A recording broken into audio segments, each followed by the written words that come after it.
Hey everyone, and welcome to Almost Cancelled. I'm Peter, that is Connor, and we are going to talk about The Handmaid's Tale, Season 2, Episode 13. It is the season finale. It is called The World. So, full spoilers for the episode, as always. What a... what a series of very tense sequences, or very tense scenes in this episode.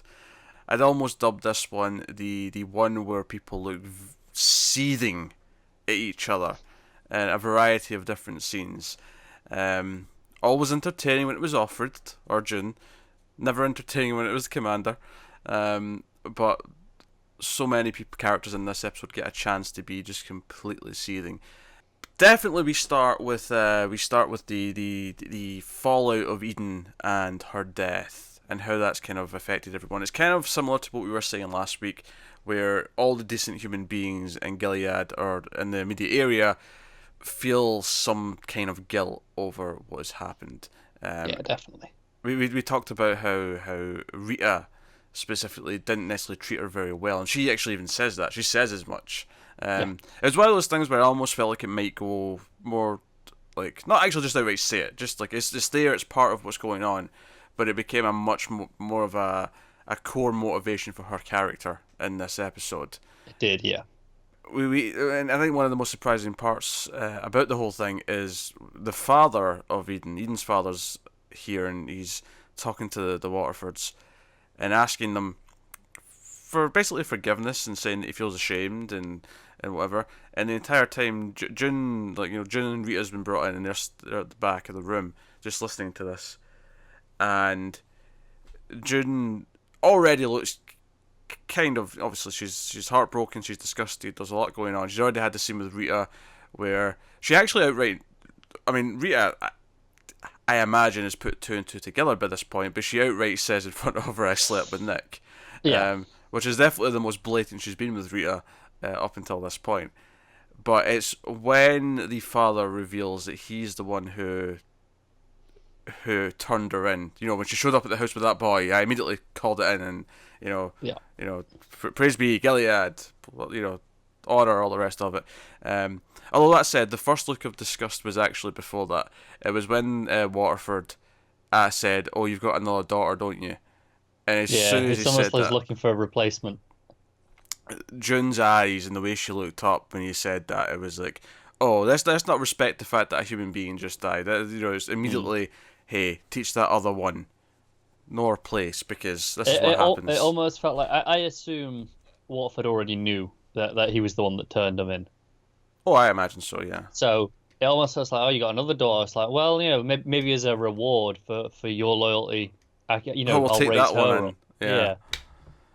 Yeah, I could see it going that way almost. I think just the veiled threat of it just disgusted June so much, but she actually says it out loud. Like, when he says that, she actually says it out loud, "You're the one who turned them in?" And she's clearly not supposed to be speaking in this scene. She's clearly supposed to just stand there and listen to this. And Goes for most scenes, to be fair.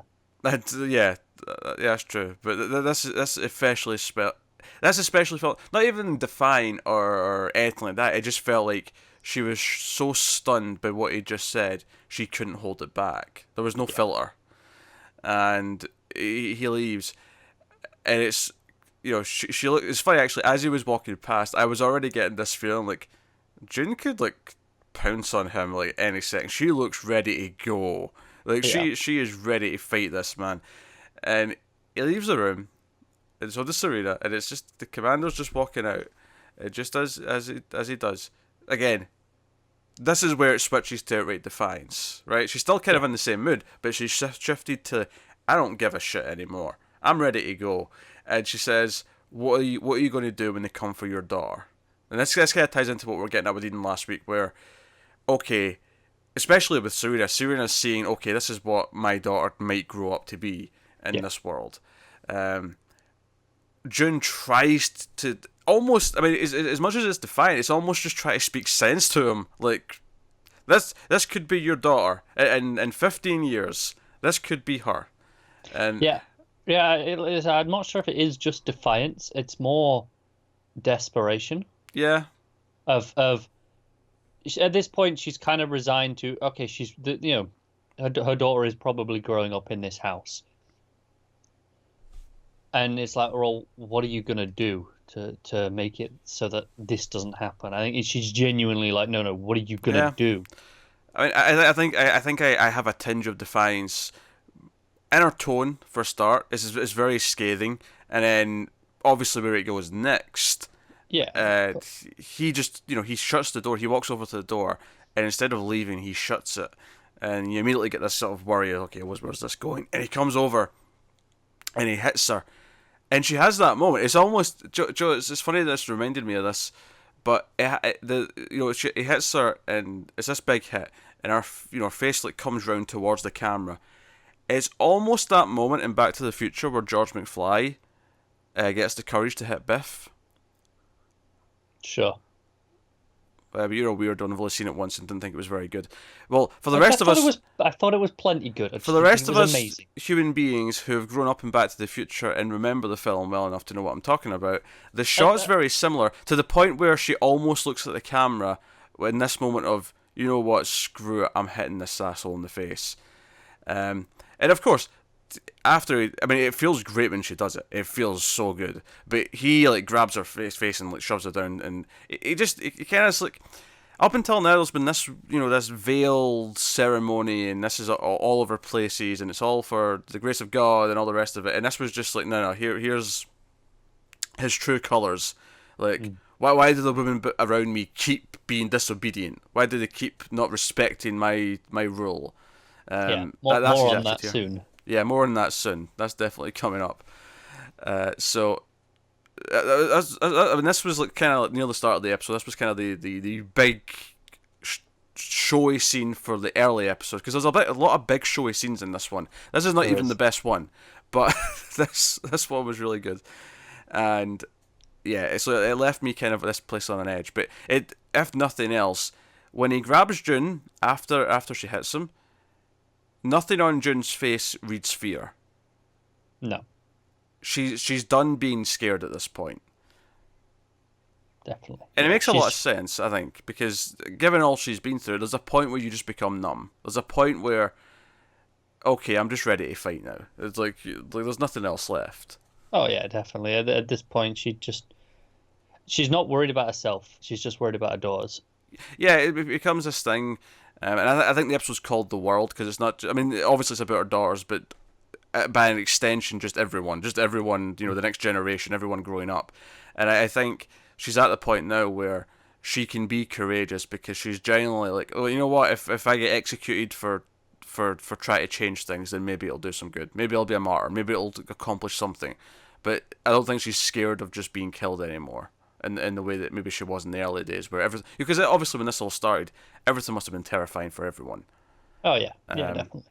but she's reaching a point where no, now it's worth resisting, and it's worth the risk of doing that. So yeah, so from here, yeah, we'll go over to Serena, I think, and we'll come back to all the June stuff because, Well, I think we need to touch on the scene between June and Serena of before course, we yeah, move into the that's rest kind of of what it. hands it over because June finds a Bible in with Eden's stuff, and now, at first I was like, okay, well, she's not supposed to be reading. Like, I immediately was thinking of that, but it never occurred to me all the notes. It wasn't until she took it to Serena, and she was like, oh, there's notes all over it. And I'm like, oh, she was writing as well. Jeez. Which answers one of our questions, because we were debating at one point earlier in the season how well she could read and write. Uh, because she grew up in Gilead. Although I think we ultimately sided with, well, Gilead's not been around that long that she wouldn't have at least learned to read and write Yeah, at a younger it's age. clear she can read and write, but she wasn't old enough to have be able to comprehend concepts. Because that was the point that she didn't understand the Bible, and she was trying to understand it more, so she didn't have that comprehension yet. Yeah, I mean, I think it's partly that. I think it's also partly more just searching for, like, she's trying to understand why this is the world she's in. Yeah. Like, she's told this is all based in the Bible and this is what we're supposed to do. But it's almost like she's studying it, trying to understand, okay, why is it specifically like this? It's almost like, without her admitting it or even thinking it out loud, this doesn't feel right. I have to figure it out for myself. Why is it like this? It's fair enough. why are they getting away with this? Why are we living in this society? And she yeah. So obviously this idea that she had even this secret, and of course, Serena immediately just goes back into like character mode, just goes back into, oh, she had a lot of sins then, and she, and again she speaks up against June. She tells her not to swear in front of her daughter, and she screams at her to get out.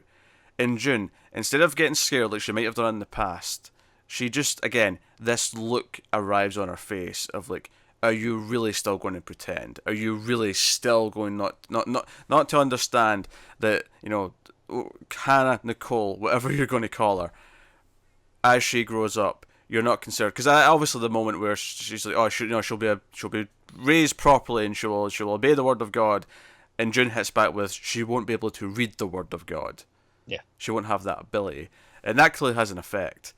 And that's when she the slow walkout with, again, the seething. I keep using that word, but there's a lot of seething glances in this episode, and that's kind of so. And it's funny because this all leads to a scene with Serena with the other wives.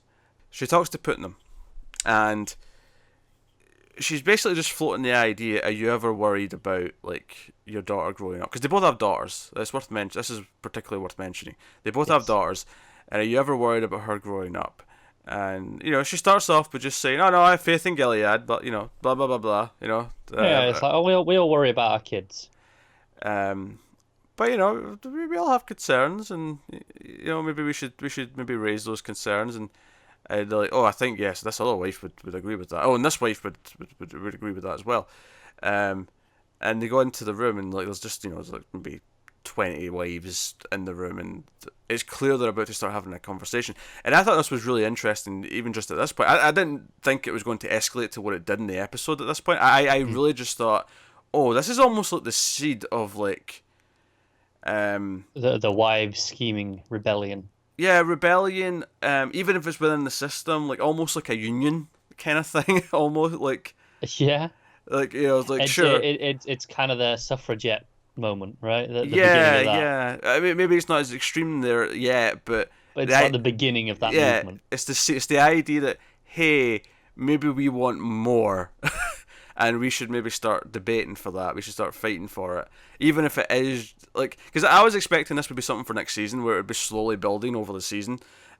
Whereas here I actually go straight into it because we go to the commander's. Council, I feel like you have to call it. I can't think of any other word. I don't know. It's so goddamn dark in there. It's actually it's almost over the top enough to be like the council of like supervillains and like a superhero movie. It is. It really is. Yeah. So of course one of them cracks a joke because Serena comes in to talk to them.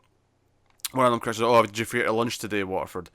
And I actually, what I love about this scene is that Waterford already is giving her this evil look. Like, as soon as she walks in, the fact that she's there to even speak to them, it's like, oh, you're going to embarrass me right now. Yeah, whatever you're going to say. He doesn't know what's coming here. Yeah, he doesn't. And he's clearly...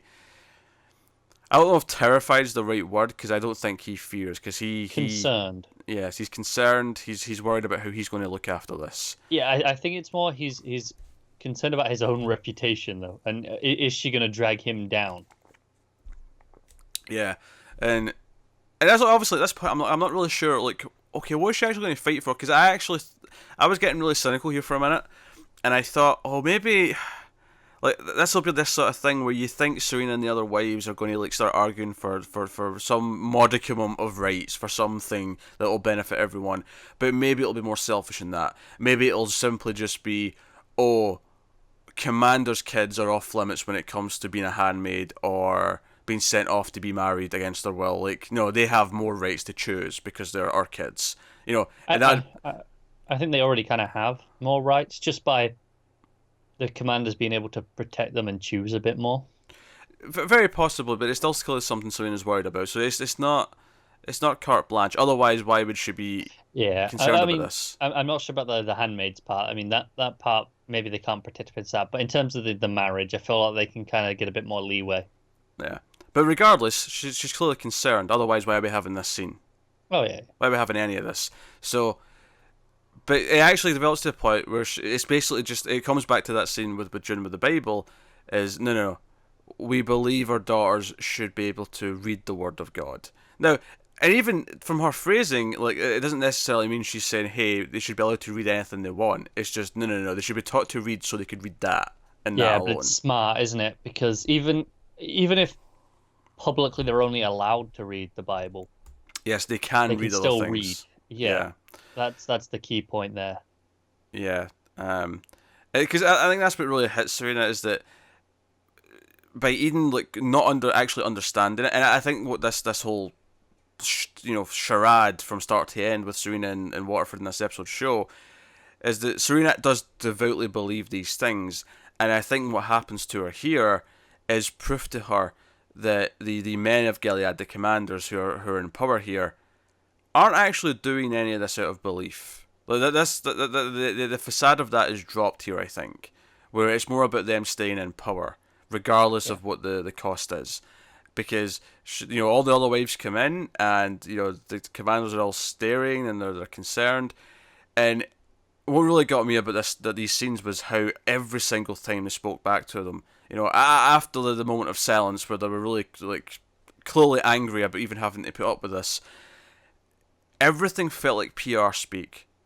Oh, we appreciate you sharing your concerns. We will consider it. It's like, yeah, nothing's going to happen. You hate the idea of this. You clearly do. But you're just trying to make them feel better in this, with the littlest amount of effort possible. Oh, definitely, yeah. It's just, this is what we got to do. Go through the motions. We'll debate it, but we won't really. Yeah, yeah. So it's a smirk and a promise to discuss it. And then Serena makes the ballsy move. She pulls out the Bible and reads a phrase, and that's actually when some of the wives chicken out. They start to go, "Oh no, this is going far," Yeah, and they leave. yeah, they start backing out. Not all of them, but a good like maybe third of the group that are there start to walk out. Yeah. And then she leaves, and of course, again, the commander's face is just like it was already seething before this, but it turns to just outright, Rage. yeah, rage. Like he's holding it in, and everyone's looking around. And here's something that's really neat, actually, that didn't feel like forced last episode, but very neatly reminded us what happens if a woman reads, what the penalty was. They very neatly brought that up last episode, that you lose a finger. Yes. So when Commander Waterford comes out to the end and basically, as politely as possible, tells them what to piss off. Yeah, it's just like, thank you. Yes, thanks again. Yeah, yeah. Now leave. I need to speak to my wife. And Serena's just like, oh, I did this for Nicole, Fred. I did this for Nicole. And then that's when the two Guardians come round, and you know exactly where this is going. Oh yeah. And yeah, and I even think because she's like pleading with him like, hey, Waterford, Fred, don't leave me, don't let them do this to me.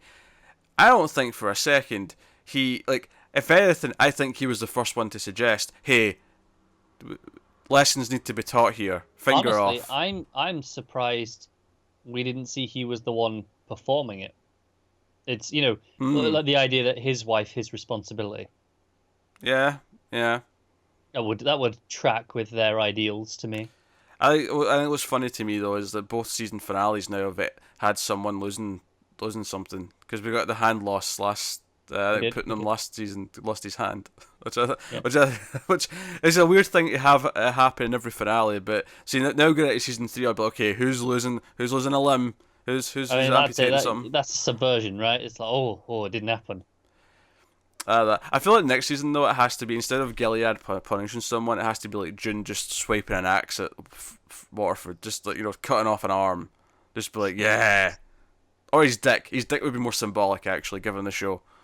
It would. It's a bit more contextual because it'd have to be kind of naked first, unless she's actually going to like just I think you just remove the balls though, right? Because the idea, the whole their whole society is based around fertility almost, right?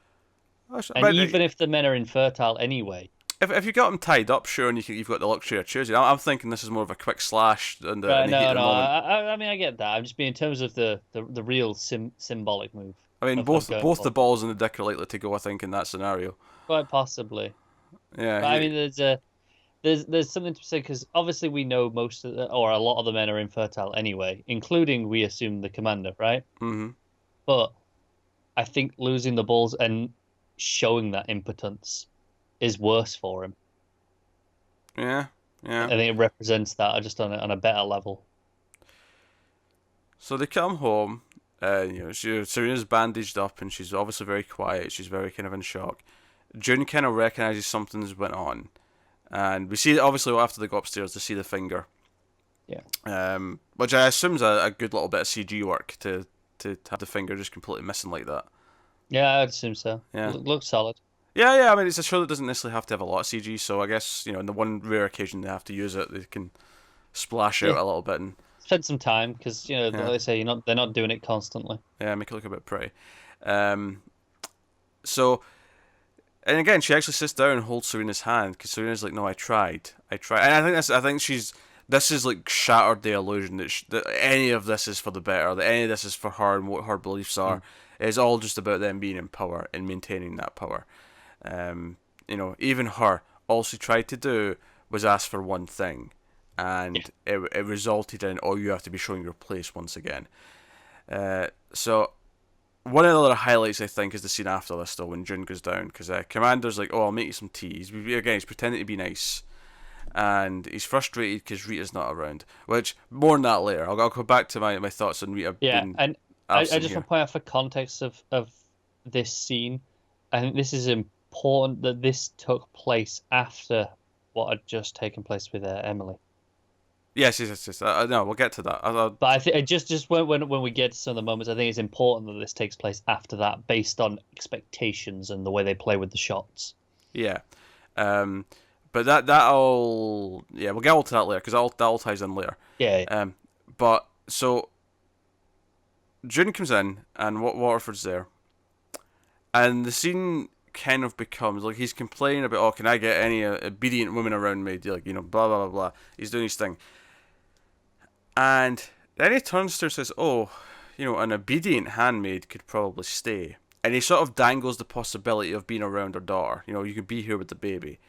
And I think it's interesting that right after his wife has been probably the most defiant she's been since Gilead has been in place, since yeah, this world's been set up.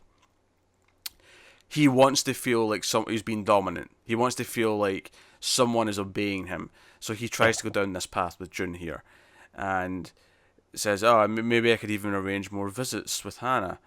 And he gets in close, and we could try again for a boy this time. Might even be fun.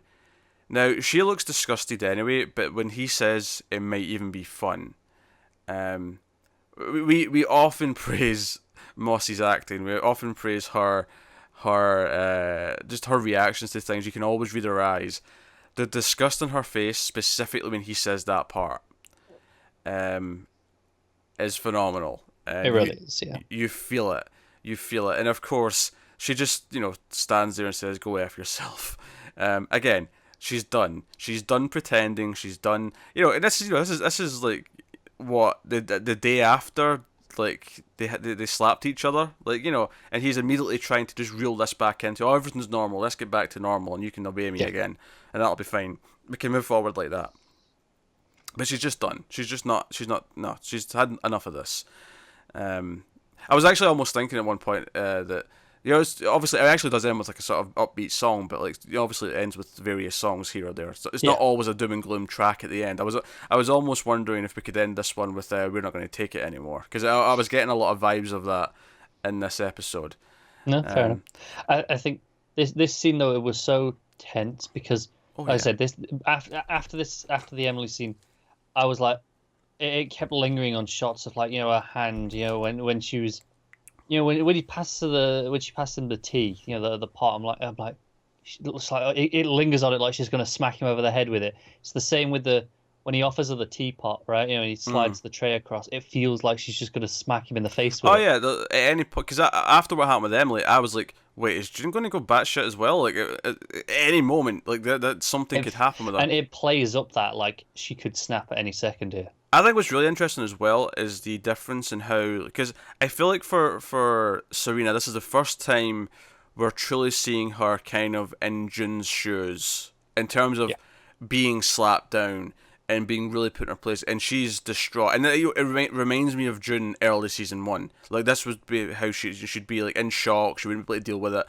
And I think it's interesting that June recognises that, still tries to, despite all she's done, despite everything Serena's done, especially recently, she still tries to comfort her.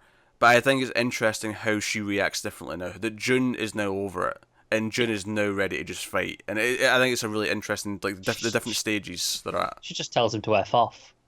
Pretty much. Well, specifically go F yourself, which I think specific. Semantics at that point.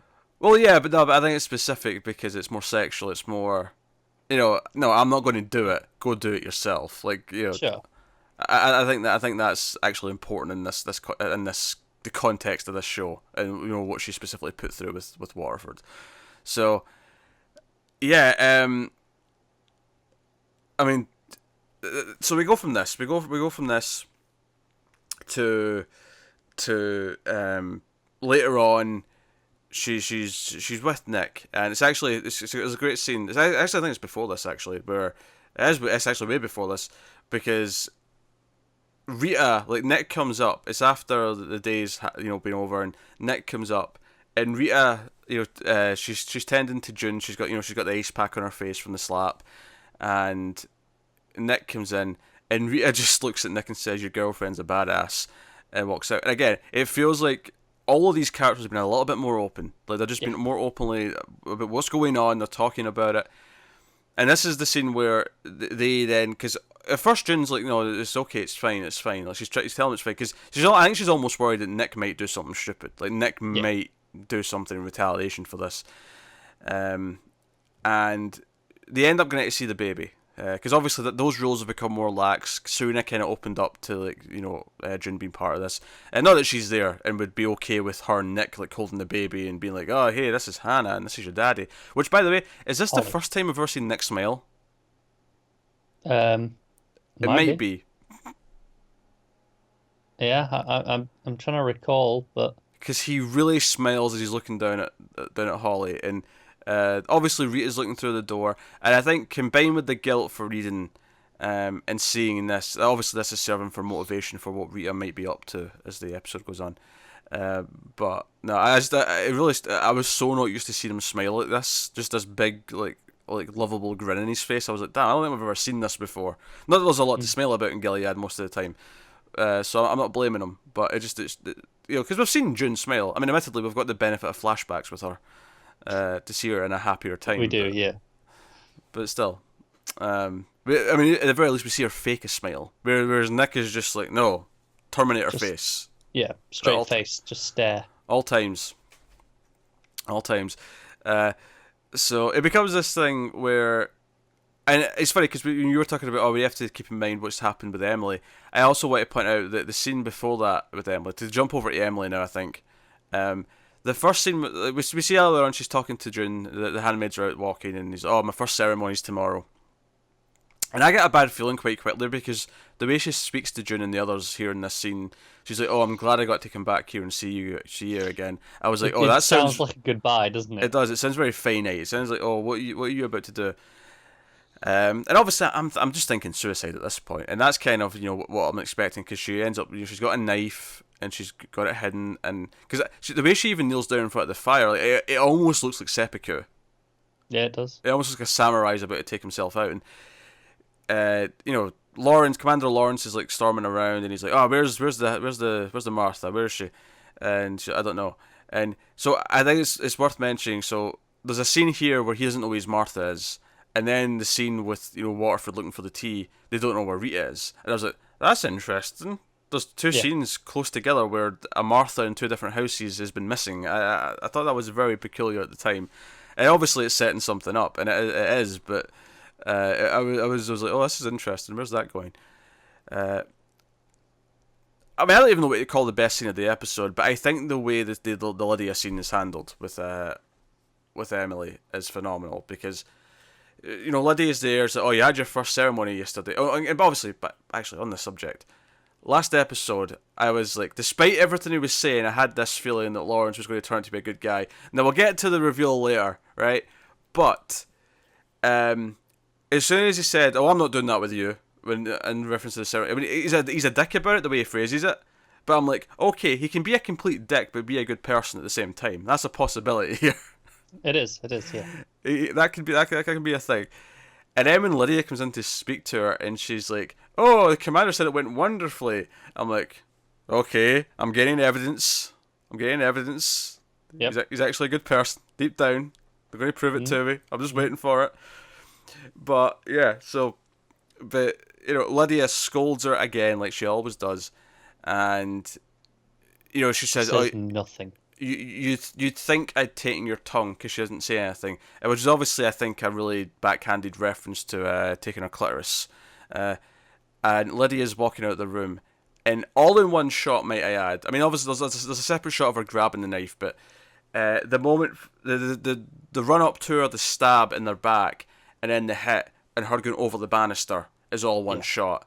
And it actually makes it so much more effective. It feels so visceral, and it feels real in a really kind of sudden way. Like, within the space of about 5 seconds, Lydia went from being fine to being on the bottom of the stairs, bleeding out with a knife in her back. Yeah, I mean, we don't see that she's dead because obviously they call an ambulance. Yeah, I don't think she'll be dead, but I expect Anne Dowd to be around next season, is what I'm saying. But I would expect that. But I mean, she's one of those that we could have lost. Like, she's not essential. Yeah, I mean, they could rate her out. Yeah, she could be gone.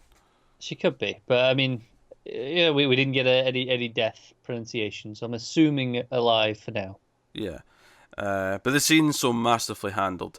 And then when the Martha grabs her and says, "What did you do?" and locks her in her room and tells her to stay. Even the Martha doing this specifically felt kind of like, oh, this isn't protocol. Like any other household, I don't think this is how the Martha would. Think? See, to me, this played like, no, lock her up for when the authorities come. Like, we may make sure she's here. She doesn't try and run. Nah, because I felt like she was hiding there. Okay. To me, I don't know. Yeah, I wasn't getting the same thing. If anything, I would expect just the commander to walk into the room and then him deal with it, rather than the Martha taking it upon herself to do anything about it. Like, I don't know, it played like that to me. Again, fair enough. It was signs of, okay, there's something else going on here, and then the whole day passes. Commander comes in at night, says, "Oh well, what will we do with you?" and takes her into a car. And there's a whole funny scene where he puts on. I mean, I say funny, but it's in context of this show, it's an amusing scene, mainly because of his acting. Bradley Whitford's acting here is pretty good, but he's like, "Oh, do you like music?" and he puts on some music, and Emily just starts crying in the back seat, and eventually asks for it to turn off. But it's a really long sequence of her crying and this music playing, and her looking out the window, and it's raining. And eventually, oh, not a music fan then. And that did make me chuckle. I'm not going to lie. That was a really sort of darkly funny little moment. Yeah. But so June's with the baby. She's feeding Hannah, and I actually liked how this played, like, really mysterious. It comes back to this idea that anytime something happens where the resistance or whatever are doing something, they're all separate cells, or more to the point, it's not something that June's aware of because it's all happening outside of her perception. Yeah. So we just have this kind of almost weird thing where, oh, there's like a fire down the street, and like, oh, that's weird. There's like, there's fire engines down the road, and they're looking into things, and there seems to be a lot of like, guardians outside, like running around and checking on things, and it's like, okay, that's strange. What's going on outside? And then Rita just runs in the room and is like, okay, we can get you out. You need to go right now. Grab your stuff. You and the baby, you can go right now. And she's like, who? It's like, oh, the Marthas, go. And basically it's like, oh, the Marthas have all been plotting this together. That's where they've been. That's what they've been up to, is the Marthas. And I love the idea of the Marthas essentially having their underground railroad in a bizarre way. And all it really amounts to when we actually get to June, like, running through the street, is Martha to Martha, they're letting her through all the fences, like, behind the houses. Yeah, just garden to garden, basically. Yeah, and it's a really fun little idea of her leaving. But of course, what we really have to talk about is a couple of the moments as she's leaving. First of all, she grabs a photo of Hannah, and she writes on the wall.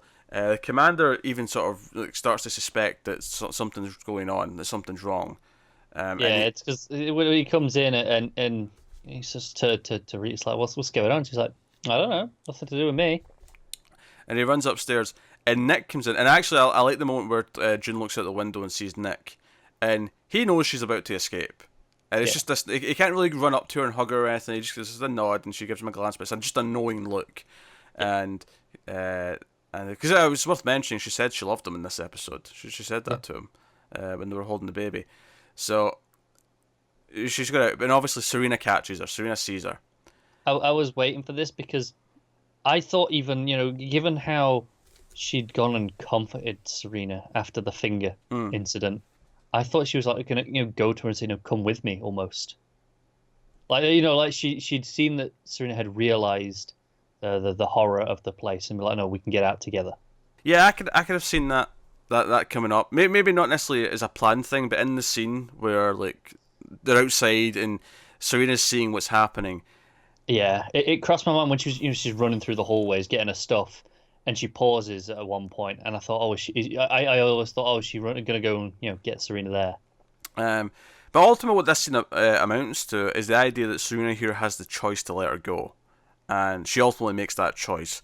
And June kind of hits it on the head with her. She says, "Look, I mean, this is not exactly how she phrases it, but what she's really getting at is, look, is this really just about you and what you want is to be a mother, or is it about her? Is it about the child and what's better for her? If it's about her, and you really, because to me, because obviously at the end of the episode she says to Emily, call her Nicole. She picks that name, and to me that was like basically by making this choice of putting the baby above herself, it was kind of almost earning a modicum of motherhood. It was like, no, okay, you've proven to me that you actually, in some capacity, are a mother. Like this Yeah, baby. I think she respects Serena now at that point. To a point, yeah. Obviously, I mean, it doesn't erase everything she's done, but I think at this point, this child will grow up and have a good life now because of the choice that she made. Yeah, no, I mean, it's like she saw Serena fight and try and improve it, right? She did try and Yeah. make her life better, and she got punished for it, and then as she says when they're having the goodbye, she's like, no, I know you love her, I've seen that, Yeah. and she does, like, that's quite clear. And I think between Eden and then obviously the events of this episode, I'm actually convinced that Serena would make this choice. And again, I don't think she's redeemed. I think she's now aware of the world she's created for herself. I don't think she's under any illusions anymore. But I buy this choice. I buy this choice that she makes here, and Yeah, definitely. I buy that June respects that enough and and sees that as okay. No, she's earned. So, and she didn't necessarily have to give the name. I mean, she could have said, call her, Holly Nicole, like give one of them the middle name, like whatever. But she said no, call her Nicole because ultimately Serena's choice is what saved her, because Yeah. she could have stopped it right there and then she didn't. So that is fascinating for next season for sure, because I think Serena is going to be a very different character next year. Oh yeah, Whatever we're doing with her, it'll be a very different scenario. has to be. If anything, I think, because I remember a couple of episodes ago we were talking about what if June leaves, gets out, whatever, or at the very least goes to a different house. Like, do we lose the Waterfords? And we were talking about how, with the except, we don't typically follow any characters from Gilead in the sense of, we'll cut to a Nick episode or not Nick, sorry, her husband, Lucas, yeah, Luke, and Moira. We'll cut to them because they're also like From the outside. Yeah, from the outside. More specifically, though, they're not like the Gilead villains. They're like kind of like June. They're. I mean, it's weird to say one of us, but like they're the normal people who are victims of Gilead. Yeah. We don't typically follow the actual people of Gilead. I almost feel that this episode means that next year we can have Serena have her own plot, and we can follow from her perspective. I feel this set her up to be on that side of fighting the system. Like in a different way, don't get me wrong. Yeah, but she will almost be the handmaid in the house. Not literally, but she will be the one there who's going through the suffering. Yeah. She will be able to follow because I think the key thing is, when you say, all the people we've been following the people who've been fighting. June has been the exception where she's not always been fighting, admittedly, but she has been trying to, at least. And I think Serena now is going to be taking up the fight on some level, which is Yeah. why we can follow her.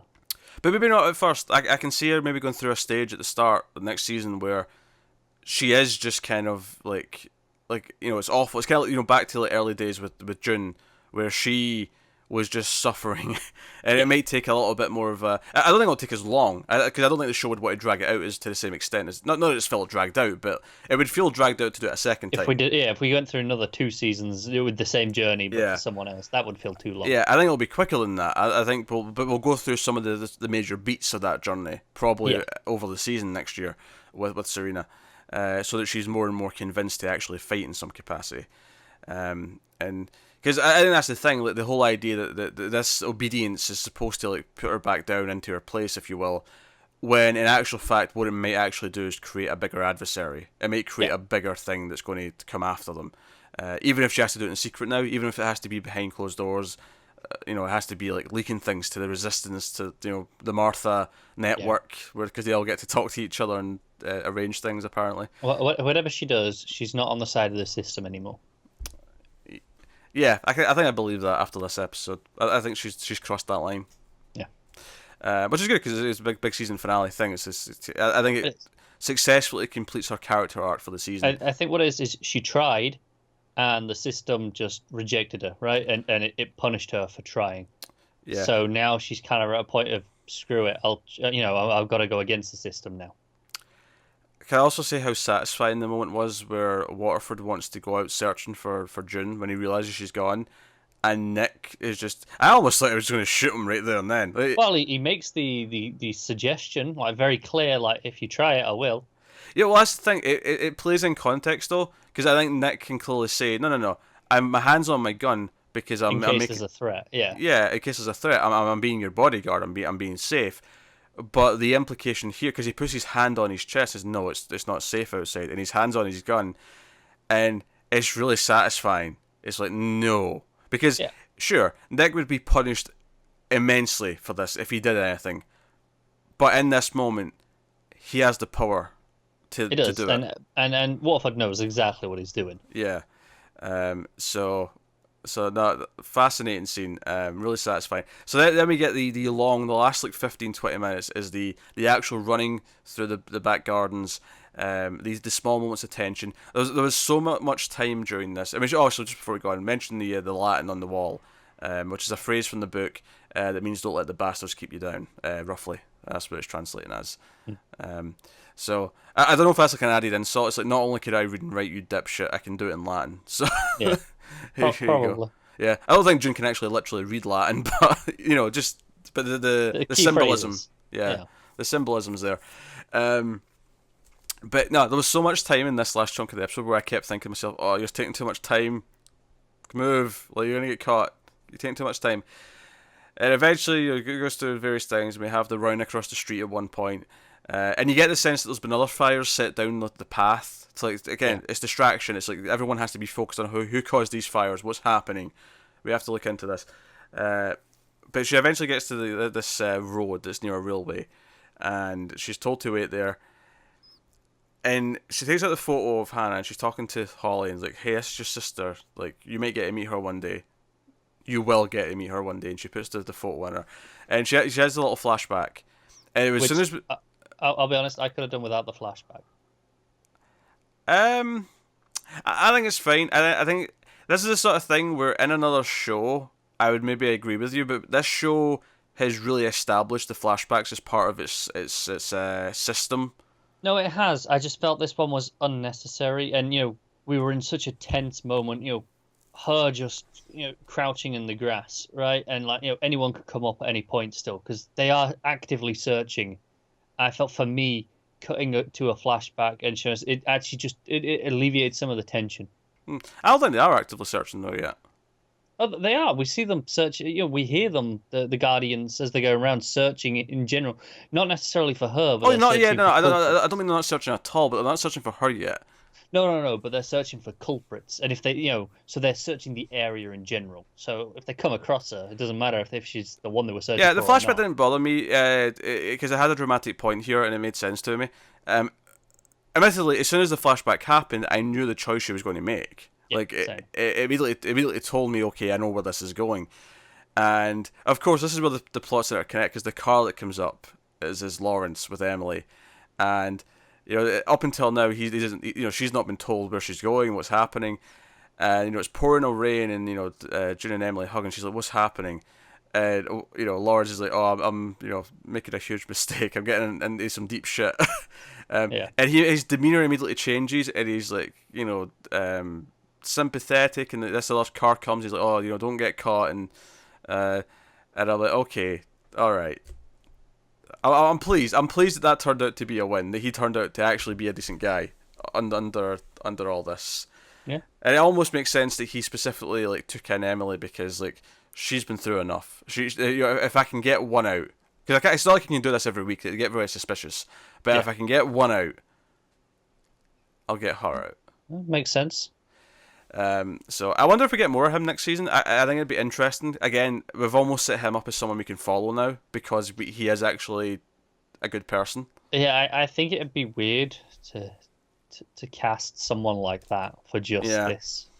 Because I wonder if we get more on like because they mention that he's responsible for the colonies and the economy, and his wife. Because we questioned that his wife just might be.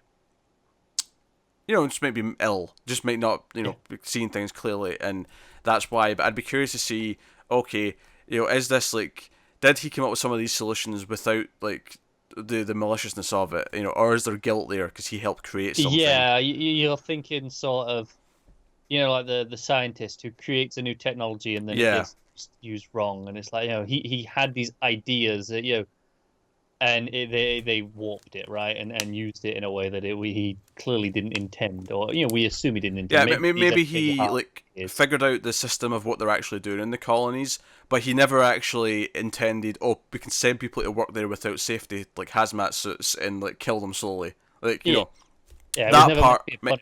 Yeah, that part was probably not in his original plan. It was just no, we can turn things around and with this. Yeah, but and I think that's assuming he's always been like this. Of course, there is the possibility that he's reformed. Yeah, he is. He was like that, and whatever he's been through has made him change his mind on what he's done. That is possible. There's a story there, whatever it is. There is, which is why I feel like that can't be the end of him. Yeah, I can see it going. I can see it going a few episodes though before we see him again. Like we won't see him for like 3 or 4 episodes, and then like the story will cross paths with him. Yeah, could be in some capacity. So, especially given what June's story ends up with here. So it's funny because we said a couple of episodes ago when she came back from the snow that we can't like tease her getting out and then like not do it again, right? But we've done that twice now. And we can't do it again. But she makes the choice here to not go. She gives the baby, it says call it Nicole to Emily, says goodbye to Emily, so I presume we might see Emily make it to Canada. What I think is interesting is she won't actually have any way to get to Luke or Moira. I mean, she might know Moira, I don't think she does though. She never really met her. No, I don't think so. They won't be on. She won't be on either of their lists. Yeah, she won't be. I think the photo though is how they somehow eventually, like when they run into each other. Yeah, maybe. The photo, like Luke seeing the photo of Hannah, is what maybe links them somehow eventually. Admittedly, it's going to have to be a little bit of coincidence to get there, but I think that's going to be kind of like a moment where they're going to end up in like a bar or something at the same time. Yeah, could maybe not a bar, because she'll have a kid with her, but like whatever. Yeah. Very, very irresponsible of her. Yes. I mean, she's been through a lot, but I mean, again, talk about satisfied. I mean, stabbing Lydia was pretty satisfying. I'm not going to lie. Yeah. That was, it was a crowd cheering moment. But here's the thing: I'm not mad at the ending. I know some people are pissed at the ending for June's choice. I'm a little annoyed. I'm not super annoyed. I think it works much better than it would be, and I'll tell you. Here's why I think it works better than it should do. 2 reasons. One, we're not going back to the status quo. She can't go back to the house because she'll be executed. She stole a baby and got the baby out. Yep. Under no circumstance can she just go back to being the handmaid. In fact, hell, I almost took the scene of Waterford being like, "Hey, a obedient handmaid could stay in the house." I almost took that as a threat of he wants things to stay the same, but June's not going to let that happen. Like change has to come, Yeah, fair enough. or even on like a meta level, like oh, you think season 3 is going to be the same? No, it's not. Like there's that. Mm. I think the choice it works though because it's not the same as the choice from before. It's not because before in the snow, which arguably is the one that's maybe the mistake. This one actually works better than that one does, and the reason why it does is because this actually closes out the arc of the season. Because the season starts, her like escape in the first 3 episodes starts with her willing to leave and leave Hannah behind and just ask for forgiveness, and then over the course of the season, she ultimately makes the choice that no, the arc is no, I'm going to fight and get her back somehow. No, I get that. I think the one in the snow is it's the problem is it's for such a different reason.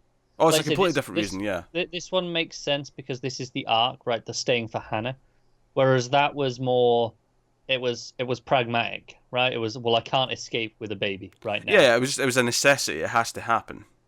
But it does make me feel, not like I say, I don't hate this ending. Don't get me wrong, I'm not like angry at it, but I'm disappointed that even though it makes more sense here dramatically, it serves the right purpose. I'm like, ugh, again already. It was just like 3 or 4 episodes ago. We just did this. Yeah, I mean, like I say, I think it's different enough that I wouldn't critique it too much. What I would say is that I would change the snow, the birth episode just a little bit. I would make it so that she doesn't make the choice. I'd have people just come and find her instead of her making the choice. See that the problem though is her making the choice, staring off the wolf in that episode, is probably one of the highlights of the season. It is, but I think this choice here makes more sense and is dramatically more important. No, it is. It definitely is. Which is just why I feel like they wanted both, right? And it just They said, "Screw it, we're just going to do both." that's the problem because that moment in the snow with the wolf was so good that it actually takes away some of the impact from this one, even though dramatically and for a character, this one is the more obvious choice. This is the one they should be doing. Yeah, this one makes more sense to me. This one is, like I say, it's the arc of the season. We literally started and ended with like escape attempts, and We did, yeah. the first one she's just caught, and she was willing to leave Hannah behind, and now she's like, no, I'm not doing that. And obviously, when I say the status quo can't be the same, like she's going to be on the run and underground. Like she can't just show up again. Like again, she will be executed if she is caught. She is going to be like, I mean, it's hard to almost imagine what next season's going to be with June. Like her, like as part of a resistance of some kind, and She's gonna go and chill with Lawrence. yeah, that's why I'm thinking Lawrence might come back into it. Is Lawrence might be like her biggest ally almost in terms of like someone with some pull who can get things done. But because that final shot of her putting up her hood and like just looking very determined, very very, motivated, and then walking out into the rain. Like that's not her walking back to the house. That's not her going to be a handmaid again. That's something different. And I think I think I would feel differently about this ending if it was just I'm going back to the house again. That would be much worse. Don't get me wrong. That I'm would still be, a little bit yeah, disappointed, but that would be way worse. that would be way worse. That would be a big problem, I think. And I think what maybe this show could use though is a defined ending. But all I really mean by that is knowing how many seasons are going, so they can kind of plan for it. Yeah. It's the curse of going past the book, right? Where the book had its ambiguous ending, which they did at the end of season 1 for most part. And which, I mean, I think even just in general for TV shows though, like most shows don't have a defined ending. They're kind of roughly going. They've got like a game plan, but it's like, okay, they don't know if it's going to be 5 seasons or 8 seasons or whatever, right? So they don't want to necessarily get to the point where they're ready to win and like, okay, Gilead's deconstructed. Which, by the way, actually, I did look at a screenshot earlier. I didn't. It was too small though to really make it out. But the map in Waterford's office of how the US is split up in Gilead. Yeah. It's like it was like a dozen states instead of like 50. It was interesting. Yeah. It was interesting. I think the what you're describing there is something I like to call the supernatural conundrum, where if it did its story right. Oh, okay, yeah. It That's a little finished. bit different though, because that stuck to its story. It finished it and then just kept going afterwards. Right, but it's the same thing. It had what should have been a defined ending, and then it was like, well, what now? Right? It's a murkier comparison though, because they were never going to just have one season. That was never intended to be Well, that. They always wanted to continue it past that like a normal TV show where we're going to they keep did. writing more Yeah, story. they did. Which I mean, maybe that is something that they should have planned out a bit earlier. Like actually had it mapped a bit more. Well, maybe they Maybe they do. have got it. Maybe they have. Yeah. Yeah. But right now, it doesn't necessarily feel like they do at the minute. Um, Uh, I mean, they may have like a 5 season plan, and that's what they're working to, and that'd be great if they're doing that. Um, but it's one of those things. Like, I remember Lost like benefited a lot from like, okay, we're going to set an end date. It's going to end in 3 seasons time, so you know when the ending is, and you can sort of write to like yeah. so you doesn't feel like you're dragging anything out. And I don't necessarily think this season felt that way, but it does make me wonder though. Okay, so we're getting into like June's in the Resistance or whatever next season. She's underground. Yeah. She's inside Gilead, trying to like, because I think one of the things that also rings true for me in this decision is that I think she knows if she ends up in Canada, once she's there, she can't really do anything about it. She's not going back. Yeah.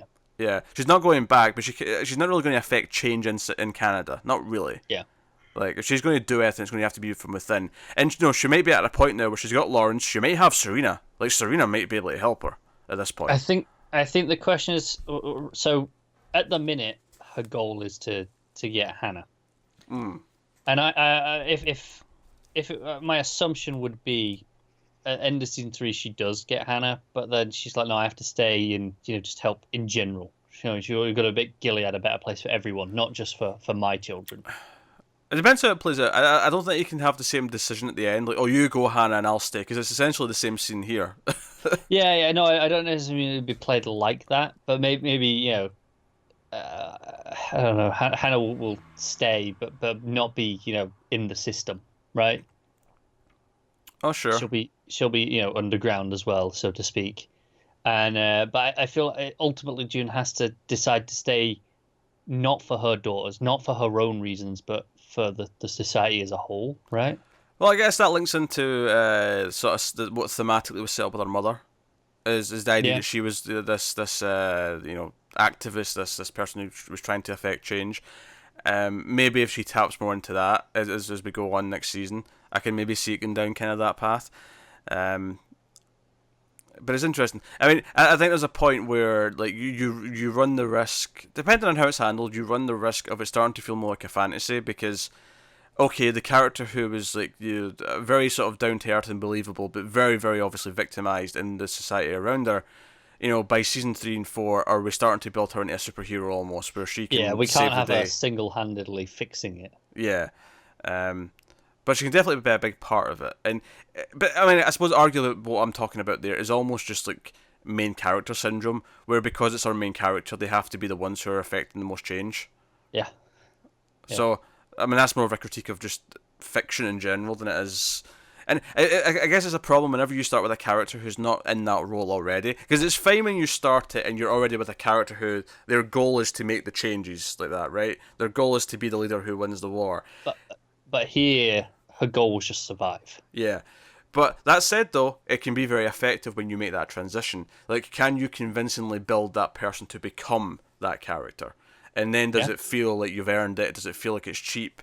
Whatever. And I think there's some people who will, like, I think whenever a show goes through a change like that, even if it's objectively done well, or even if it's, like, subjectively to the point where you're either going to like it because you like the progression, or you're just going to not like it because you feel it's a betrayal of what the show was at the start. And ultimately, to those people, there's almost nothing you can do for them. Like, almost anything we do later on is going to disappoint them. Either it's going to be we're going to retread the same ground, or we're going to like evolve into something else. Yeah, and of course, for me, I want the evolution. You don't want to just be retreading. Absolutely, I'm all for evolution. Yeah. The key thing though to that being successful is the progression natural? Does it feel like we got here in a smart, natural way, or does it feel like we knew where we wanted to be, so we took some liberties to get there? So far, I'd say it feels natural, especially with the character motivations with her choices. So far, I agree. Yeah. Yeah. If you have any complaints about it feeling like they're retreading that she might escape here, which I think that's a fair complaint, because we spent the first 3 episodes doing that, and then we had a bit of that again in the house with the snow. So Yeah, and it's why, like, as much as I enjoyed the escape sequence as a whole, that 15, 20 minutes, I did feel a little bit like, wasn't this the first episode? Didn't we do this a little bit with the first yeah, episode? Maybe it was near the start. that was the first episode. Again, it was similar. It wasn't the exact same, but it was it was It's interesting. well shot, it's well directed, but at the same time, I feel like I did see this earlier this season, like these beats. So I'm like, okay, you can't you can't do this one again. I think it's almost intentional that it's kind of a bookend, though. It's like, okay, it's very similar to the start. And I think another thing that's important here as well is the idea that the Marthas are largely responsible for this one. The idea that the first time it was mostly relying on men. And obviously Lawrence is still a factor here. It's not like they're completely taken out. And it's still a guy who takes them in the truck, because they're necessary parts of it. And obviously they want to help anyway, so it's not like they shouldn't. But I think here, though, it's more women themselves put it into motion. And That's true. I think my biggest problem in terms of this is that both times June has no impact on it. She just goes along with it, and right? She never knows it's happening.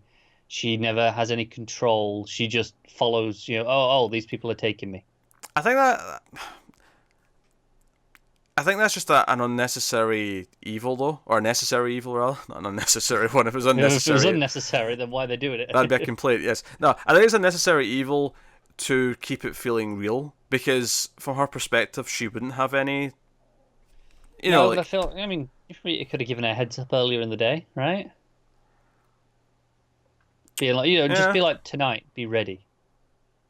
Yeah. Well, she was too busy out arranging it at that point. Yeah, but once she gets back. Yeah, I don't know. She doesn't just get back and it happens immediately, I assume. So what you're saying is her having an hour's heads up would have made that difference? No, I think it would have for me, because it would have meant she's not just thrown into it and immediately making that split-second decision again, which she was last time as well, where it was just like, come with me now. Her having the time to think about it and prepare, I feel would have made a difference for me. I think it's part of the nature of the world she's in. And again, you can handle it differently. I'm not saying like this is the way you should have to do it. I think what they're going for here is that's literally how these opportunities are presenting themselves, and that she just has to deal with it. And maybe the argument is that, okay, but we already kind of did this back at the start of the season. So yeah, I think that's the difference. Whereas in the start, there was no chance of getting her a message in advance because of the situation she was in. Whereas here, I feel it didn't need to be just, oh, go now. I didn't feel that urgency was necessary. Yeah. That's fair. I don't even entirely disagree with that. But once it gets going, as per usual, all the scenes themselves are all handled fantastically. The acting is phenomenal throughout. And I think it's fair to have a criticism that it maybe almost feels like, okay, we maybe shouldn't have done it again in the middle of the season, with her almost escaping. But like I say, it finishes the arc. I think that's the big thing for me. The two big things for me to why the ending works for me is it finishes the arc. It clearly is the dramatic point of the season that it wraps up from where we started at the start. And then also because the status quo is not going to be remotely the same next season. It can't be. Like, her doing what she did this episode and taking the baby means that we can't just go back to her being the handmaid in the house. That is done. That is completely done. She is now essentially a rebel. She's Princess Leia. Pretty much. Right? So, and next Han Solo, I guess.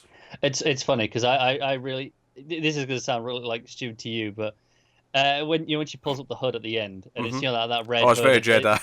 No, it wasn't even that. It looked like Sidious, because I don't know how much you get of it in the movies, but in all the animated stuff, it's the red crimson cloak that he has.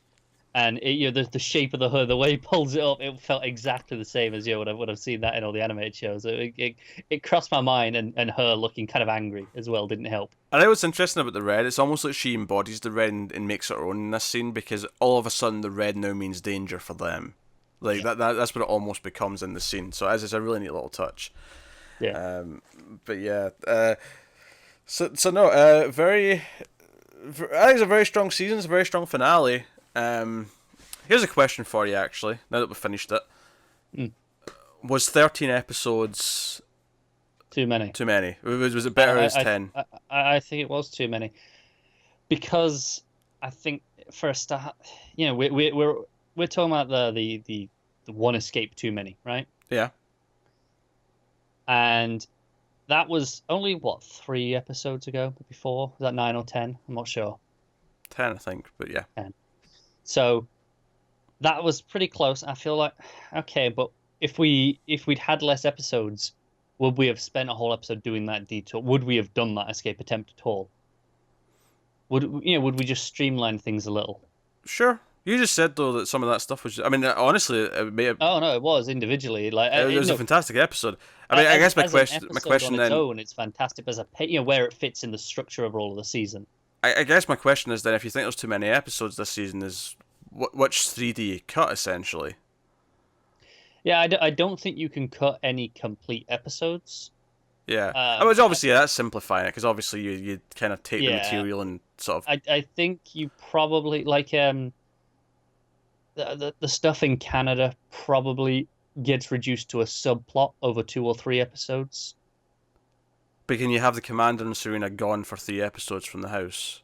I think okay, you probably don't have it 2 episodes, right? Because you don't need everything that's in Canada. I don't think. I mean, as much as I enjoyed it, I don't think you need everything that was there. I feel like you can probably do that as a start in one episode, have them come back in the following episode.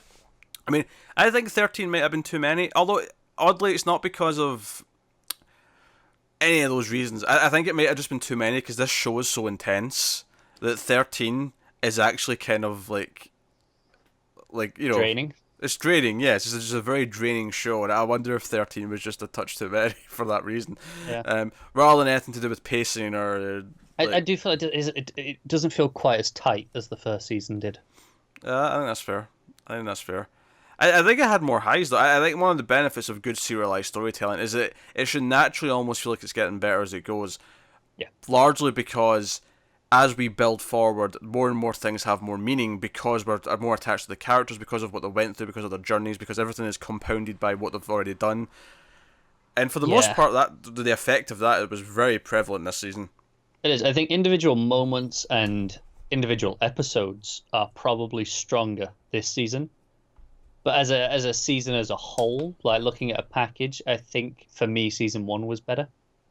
Like, and I wonder if that is just down to the fact that we had this very easy blueprint because the book was just a neat finished thing. But it was, I've said a few times this season how sometimes her internal monologue hasn't felt quite.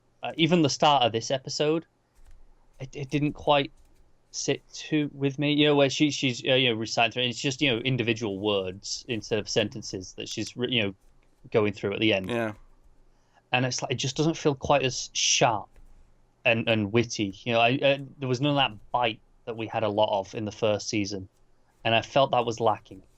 Yeah, that's fair. But yeah. No, I mean, I think to wrap up a bit. Still very good, obviously. Yeah, it's a fantastic show, and the finale.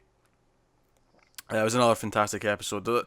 It's funny because I feel like at this point when you're talking about a show like this, and the quality is so typically high, and you can nitpick a couple of things, but we're ultimately like chipping away at like solid gold, essentially, for the most part.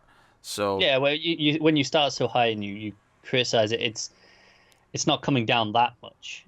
No, the general standard in this show is through the roof, and it is. It leaves me very interested in season 3, and I think it's very typical. I think to have a season 2 that feels like it shakes things up a little bit, but still feels very adhering to the format of the first season. And then you truly shake things up for season 3. I feel like I've seen that done a lot with a lot of shows. Yeah.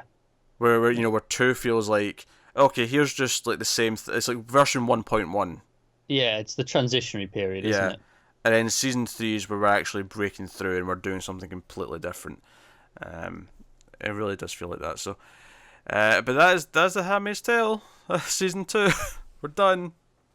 Yep. See you in a year. See you in about a year for season 3, and we can be miserable. How miserable, we'll find out. Maybe it'll be a lot more upbeat now and cheery because June's a resistance fighter. Maybe it will actually just be Gilead, Star Wars, or something. Need a better name than that. Okay, Gilead Wars. There you go. I mean, it's better. It's a bit derivative, but I'll take it. So Star Wars.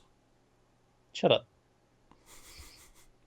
I mean, Lucas himself admitted this is based on a few different things. Serials from the 30s, Hidden Fortress. I'm aware. Yeah. It's nothing but a concoction. Arthurian myths. Yeah. It's one big giant rip-off, basically, is what we're saying. Sure. Not an original idea, its body. It's all about the execution.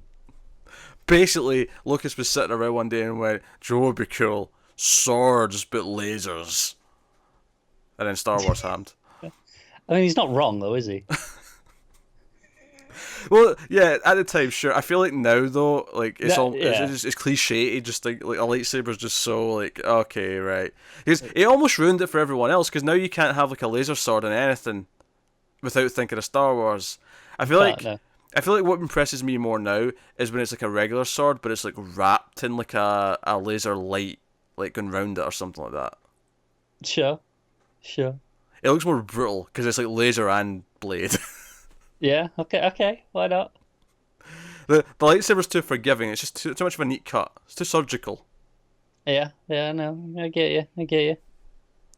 To bring it back round to cutting off Waterford's dick, use a stun rod. Do it slowly. It wouldn't have been right to finish the season discussion without at least one random tangent, would it?